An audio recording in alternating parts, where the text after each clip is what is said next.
El de pasar es este. Manolo, perdona. ¿Este es el de pasar? Sí. ¿El de avanzar? Vale, ok. Bueno, a ver, lo bueno de hablar el último es que ya casi todo está dicho, casi todo lo han explicado ya, con lo cual, viendo la hora que es y con el retraso que vemos, pues procuraré ser lo más breve posible. Bueno, pues el título de nuestra charla era Nutrición responsable del lechón. Y es que desde nuestra empresa, desde Intega, pues entendemos que la nutrición tiene que ser responsable desde el punto de vista de la salud de los animales, de los resultados productivos y la rentabilidad de las explotaciones porcinas, de la reducción del uso de antibióticos y también ser responsable y respetuoso con el medio ambiente. Entonces, esto está dentro de un contexto en el que la imagen del sector está bastante deteriorada y muy influenciada por los medios de comunicación y en que tenemos un consumidor que ha cambiado totalmente su perfil. Nuestro consumidor de ahora, de la carne de porcino, está preocupado por el bienestar animal, está preocupado por el medio ambiente, está preocupado por consumir un producto sano y de calidad. Como bien se ha comentado en el foro, la nutrición no es la clave. Esto es un trabajo de todos. No deberíamos hablar de responsabilidad de la nutrición, sino de una corresponsabilidad, es decir, una responsabilidad que es común y compartida. Y aquí estamos todos implicados. Ya se han explicado los motivos de esta prohibición del óxido de zinc a lo largo de toda la sesión. Entonces, pues eso, las resistencias de las bacterias, la contaminación medioambiental que produce esas altas dosis de zinc y, sobre todo, también la legislación también está marcada por esa presión que hace el consumidor. Como también se ha comentado, creemos que para poder implantar un programa libre de óxido de zinc, tú puedes formular el mejor pienso, tú puedes diseñar el mejor núcleo con los aditivos de más alta calidad que quieras. Pero si hay cosas que fallan, como la sanidad, las instalaciones, la bioseguridad, eso puede conducirte al fracaso. Además, una pieza clave, se ha hablado mucho de manejo, yo lo he puesto como el personal, o sea, es fundamental el personal. Teníamos encargados de granjas y que estaban acostumbrados a ver problemas de diarreas con el cambio del pienso del pre-starter al starter, cuando lo hemos retirado del starter. Ahora esto cambia, como se ha comentado.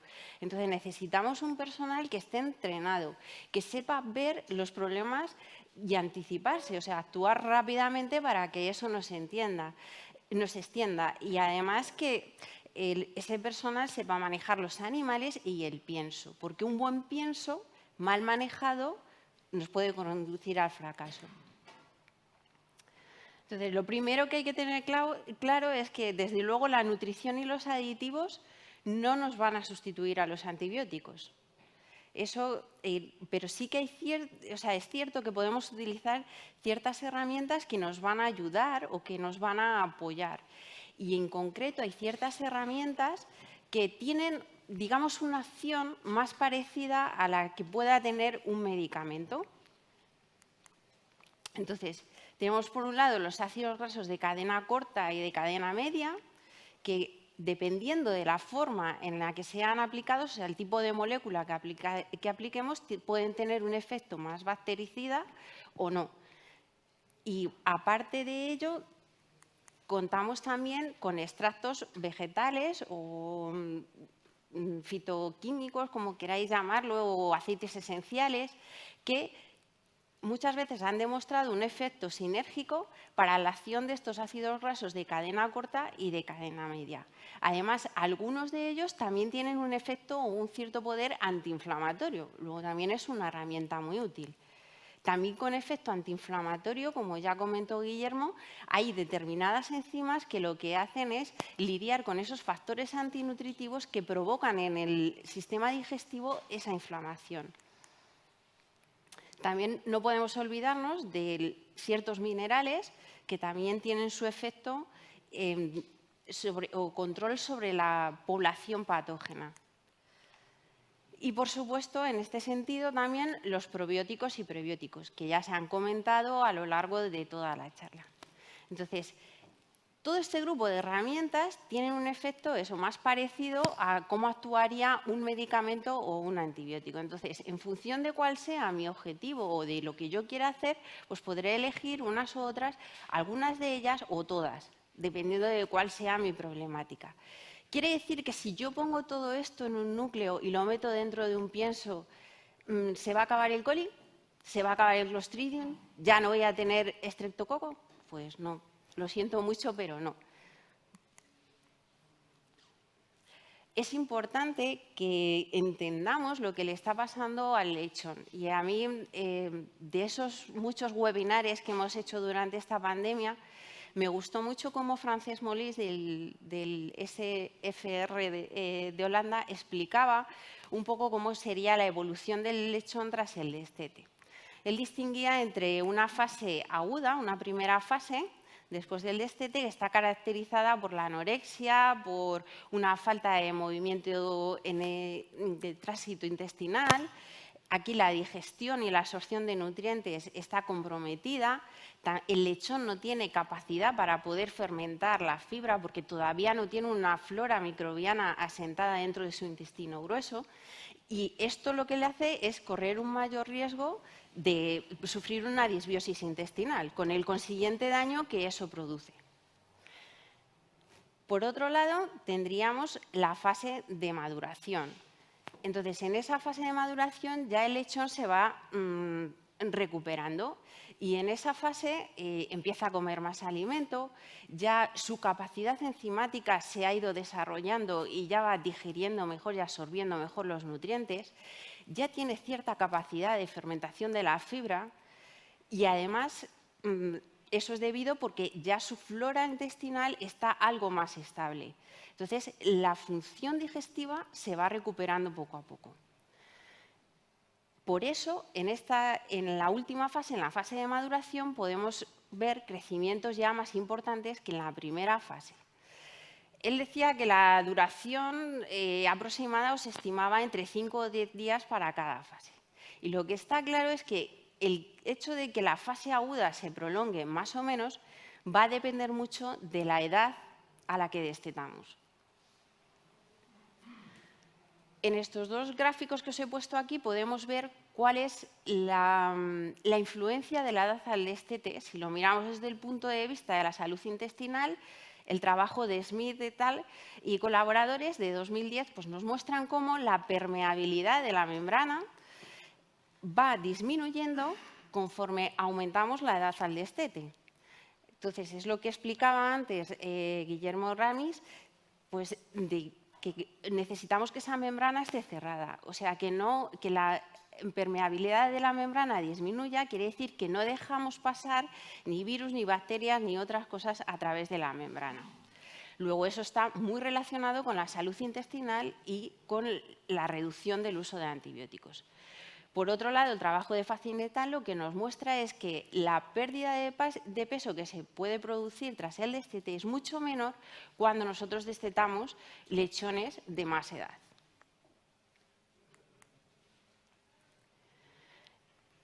Es muy importante, y también se ha comentado a lo largo del día de hoy, el consumo de pienso.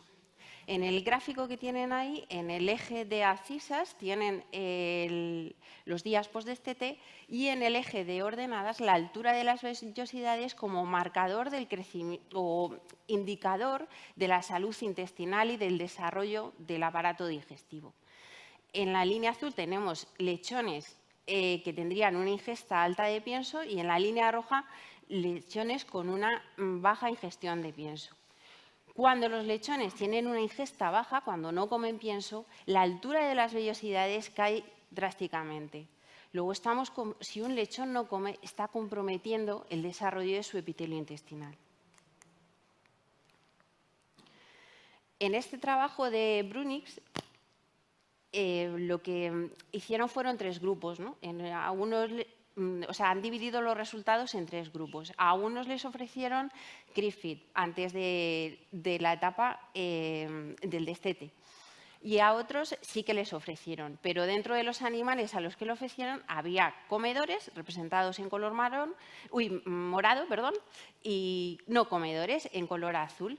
Entonces vemos como los morados, que sí que fueron los comedores, presentaban una mayor ganancia media diaria en la etapa post-destete y una mayor ingesta de pienso. Es decir, aquellos que no comieron CRISPR o porque no se lo ofrecieron o porque lo rechazaron, tuvieron peores parámetros productivos en la etapa post-destete.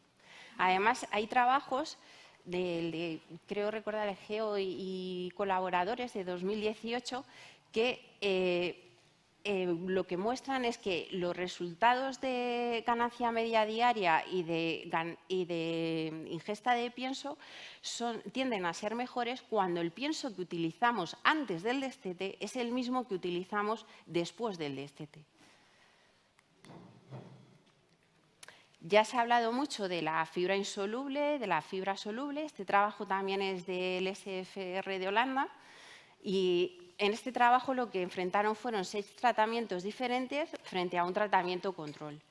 Entonces, los tratamientos 2 y 3 incluían cascarilla de soja como una fuente de fibra con un perfil de fibra soluble mayor que en el caso de los tratamientos 4, 5, 6 y 7 que utilizaban cascarilla de girasol o paja de cereales, que son mucho más insolubles. Como está marcado ahí en el gráfico, podemos ver, lo que hicieron fue enfrentar estos tratamientos y estudiar como parámetro para ver el índice de diarreas el fecal score. Ya sabemos que esa puntuación del fecal score, cuanto más baja quiere decir que las heces son más blandas y cuanto más alta que las heces son más sólidas. Entonces, lo que se ve es que los tratamientos con mayor porcentaje de fibra insoluble, es decir, los tratamientos 4, 5, 6 y 7, con cascarilla y con paja, mostraban un fecal score superior. Pero si esto es cierto, y muchas veces oigo hablar de la fibra soluble como el malo de la película dentro de las fibras, tenemos que fijarnos también que pasados unos días post-destete, pasados esos 20 días, cuando el lechón ya sí que adquiere capacidad de fermentación de la fibra, esos tratamientos se igualan. Incluso en algún momento el tratamiento 3, que es el que está representado en color verde, tiene mejores resultados de fecal score que los tratamientos con más fibra insoluble. Luego, ¿tendremos que manejar la fibra? Sí, vale, pero de acuerdo a cuál sea la evolución o en qué estado evolutivo estén nuestros lechones. Se ha comentado, todo esto va dirigido a conseguir un desarrollo importante del epitelio intestinal y la integridad de este, ¿no? Entonces, para eso, ¿cuáles serían las herramientas que podemos utilizar? La edad al destete, como hemos comentado, el consumo de pienso, que hace que se desarrolle ese epitelio, y ahí podemos utilizar desde aditivos, edulcorantes, aromatizantes, etcétera, hasta materias primas que nos dan una alta palatabilidad del pienso, o sea, pescado, hidrolizado de mucosa porcina, etcétera. Lo de la fibra soluble e insoluble, no voy a insistir más en ello. Los ácidos grasos de cadena corta y de cadena media, y en especial si hablamos de desarrollo del epitelio, tenemos que resaltar el papel del butírico, que todo ya está ampliamente demostrado que el butírico es una fuente de energía para el crecimiento de los enterocitos. Probióticos y prebióticos para controlar esa flora intestinal y para ayudar a que sea soluble y robusta. Y, por supuesto, si hablamos de integridad intestinal, no podemos olvidarnos del papel de los antioxidantes de acción fisiológica. Porque el destete es un estrés, eso está claro. Entonces, cuando tenemos estrés, tenemos producción de ácidos grasos, de radicales libres. Entonces, esos radicales libres lo que producen es inflamación en el epitelio y nos están fastidiando esa integridad de la membrana intestinal. Entonces, los antioxidantes fisiológicos lo que van a tratar de hacer es de neutralizar esos radicales libres. Luego, yo desde mi punto de vista lo considero una herramienta potente para mantener la integridad intestinal. Ahora bien, también tenemos que ver cómo es la evolución del sistema enzimático de nuestro lechón. En el gráfico que tenéis a la izquierda, podéis ver cómo evoluciona la producción, la actividad enzimática de los lechones en función del tipo de alimento. Es decir, a las 3 o 4 semanas de destete, o sea, se produce el destete y el lechón pasa de una ingestión muy alta de leche, para la cual necesita lactosa para poder digerirla, a luego ya tras el destete se retira la leche y entonces vemos como la lactasa en color rojo disminuye y hay otras enzimas que empiezan a aumentar, como es la amilasa o como son las proteasas. Por otro lado, la cantidad de alimento. En este trabajo de Hedemann podemos ver cómo la producción o la actividad enzimática cae tras el momento del destete. ¿Qué pasa cuando destetamos al lechón? Que disminuye el consumo, la ingesta. Luego, si no me llega sustrato, ¿para qué voy a producir enzimas que me suponen un gasto metabólico? Entonces, es una respuesta fisiológica a una falta de llegada de sustrato al intestino. Entonces, el lechón, el cuerpo reacciona de manera sabia y disminuye. Luego eso se va recuperando a medida que va entrando otra vez de nuevo sustrato. Y entonces se da cuenta que necesita producir esas enzimas. Como ya se ha comentado, o sea, lo que tenemos antes justo del intestino grueso es una digestión enzimática y de ahí la importancia de esa evolución enzimática. Pero lo que tenemos a partir del intestino grueso ya no depende de nosotros, depende de las bacterias. Y ahí es cuando comienza la fermentación. Si tenemos la suerte de que cuando lo que nos llega al intestino grueso es fibra y tenemos capacidad para fermentar esa fibra, estaremos alimentando a las bacterias buenas, entre comillas, ¿no? Entonces, qué bien, qué suerte. Pero si lo que nos llega es proteína, eso va a ser un sustrato del que se van a aprovechar bacterias patógenas como E. coli y tal. Entonces, nuestro objetivo debe ser minimizar ese flujo de proteína que llega sin digerir al intestino grueso. Entonces, eso podemos hacerlo, como se ha comentado ya, a través de una reducción del contenido de proteína bruta de mi pienso, del contenido proteico. Si ingiere menos proteína, esa proteína va a tener una digestibilidad X y me va a llegar menor proteína sin digerir al intestino grueso. Entonces, Hinomoto presentó en las jornadas técnicas de Induker de este año los resultados de un metaanálisis en el que, bueno, pues eso, se meten ahí se revisan todos los estudios y ellos en ese resumen trataban de decir, o sea, de cuantificar lo que suponía, ¿no? La reducción de un punto de proteína. Entonces, la reducción de un punto de proteína sobre parámetros de diarrea y o sea, de incidencia de diarrea y de severidad disminuía un 2,5% la incidencia de diarrea y su severidad. Con lo cual, esta es una manera de poder reducir ese flujo de proteína que nos llega al intestino grueso. La otra manera, ¿cuál sería? La digestibilidad, trabajar la digestibilidad de la proteína. O sea, yo tengo el nitrógeno que doy al animal, gracias Manolo, tengo el nitrógeno que doy al animal, ese nitrógeno parte va a ser absorbido por el animal, otra parte va a ser fermentado si llega al ciego y otra parte no va a ser ni absorbido ni fermentado y va a ir a las heces. Y si va a las heces, va al purín. Y eso es también otra de las grandes problemáticas de nuestro sector y de la producción porcina. Entonces, si nosotros logramos aumentar la digestibilidad de esta proteína, lo que tenemos es un animal más eficiente porque es capaz de absorber más nitrógeno, luego va a haber menos nitrógeno que se vaya a fermentar, lo cual es bueno para la salud intestinal y para la reducción de antibióticos, y voy a tener menos nitrógeno excretado en las heces, lo cual es bueno también para el medio ambiente.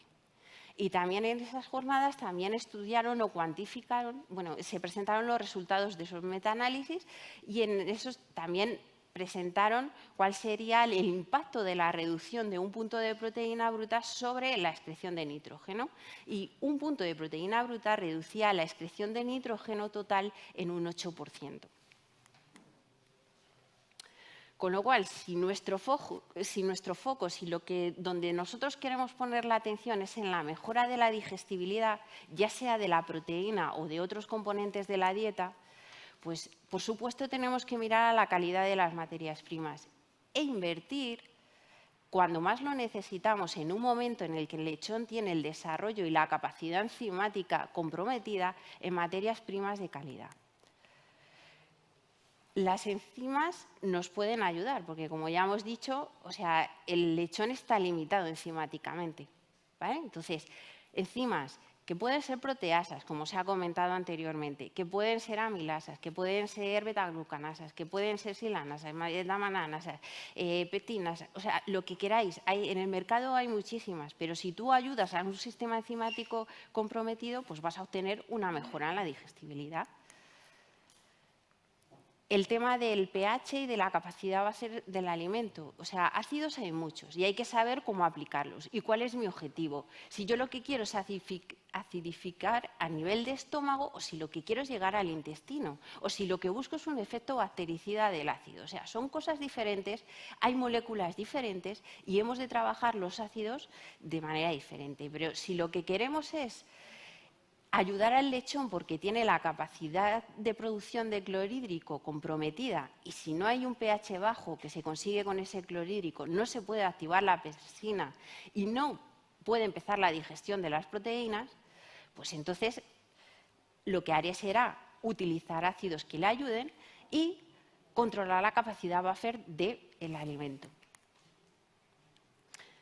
Hay fuentes, como os he dicho, hablamos de digestibilidad, nos hemos centrado más en la de la proteína, pero podemos hablar de digestibilidad de lo que queráis.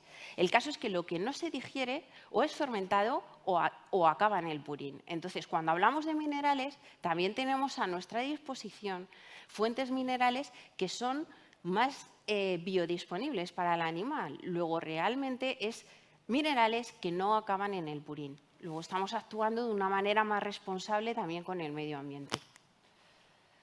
Y, por supuesto, como os ha comentado y el compañero de Trao ha dicho, o sea, cada vez la formulación se complica más, pero sí que es cierto que necesitamos utilizar unidades de formulación mucho más precisas que se acerquen más a lo que realmente o suponemos que realmente está pasando en el animal. O sea, no es lo mismo formular en base a proteína bruta que formular teniendo en cuenta la digestibilidad ileal estandarizada de cada aminoácido. Entonces ya termino. Yo lo que creo, el mensaje que me gustaría que llevaseis a casa, ¿no? Pues después de toda esta intensa tarde hablando de la reducción del óxido de zinc, es que nuestro consumidor ha cambiado, tiene otras preocupaciones y esas preocupaciones deberían también ser nuestras preocupaciones, porque es que al final dependemos de ese consumidor. Pero nosotros también le tenemos que sumar la preocupación de conseguir unos buenos resultados. O sea que por eso debemos de conocer lo que le pasa al lechón para elegir las herramientas lo mejor posible. Y la nutrición, una herramienta más y hacerla de manera responsable. O sea, si queremos conseguir todo esto, pues es a donde nos llevaría, ¿no? Y ya está. Muchas gracias.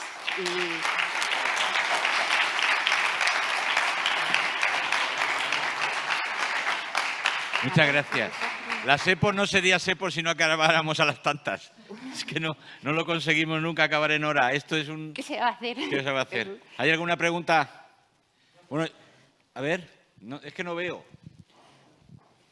Muy breve, muy breve. Has hablado Gracias.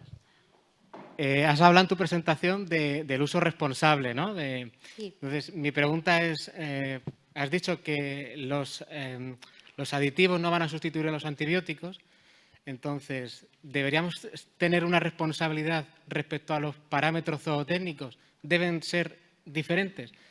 Como no son iguales... A ver, yo lo que he querido decir es que la nutrición tiene su parte de responsabilidad y lo que no puede hacer la nutrición es contribuir a que un problema digestivo se agrave. O sea, a lo mejor, si tú tienes una infección por E. coli, no la vas a solucionar a base de aceites esenciales. O sea, no va a funcionar igual que un óxido de zinc, eso está claro. Pero si yo tengo una infección por E. coli, tendré que procurar que ese flujo de proteína que llega al intestino sea lo menor posible en la medida de lo que yo pueda. Y es lo que yo he querido decir con responsabilidad. No sé si me he explicado bien o... Yo creo que sí. Sí.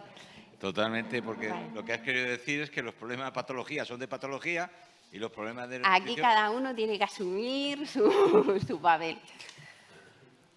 Muchísimas gracias. Y bueno, hasta mañana.